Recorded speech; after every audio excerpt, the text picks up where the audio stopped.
আল্লামা আকরাম আলী নগরকান্দা সালতে ভাড়াটিয়া থাকে না। আল্লামা আকরাম আলীর একজন কর্মী, তার একজন নেতা কর্মীর গায়ে যদি হাত দেওয়া হয়, তোমরা সে আগুন সামাল দিতে পারবে না।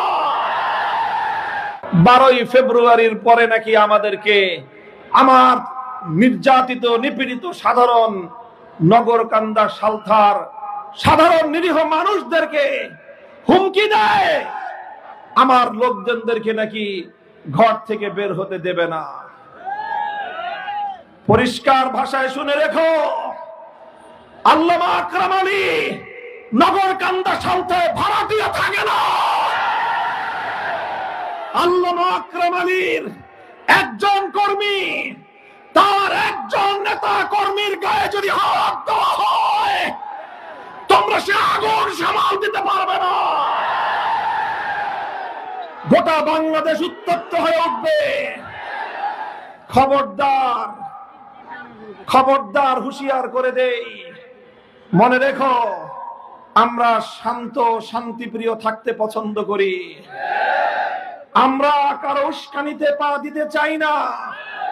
শেষ মুহূর্ত পর্যন্ত আমরা ধৈর্য ধরতে চাই, সহনশীলতার রাজনীতি করতে চাই, আমরা পারস্পরিক বোঝাপড়ার রাজনীতি করতে চাই, আমরা সকলের সাথে ভ্রাতৃত্বের বন্ধন চাই।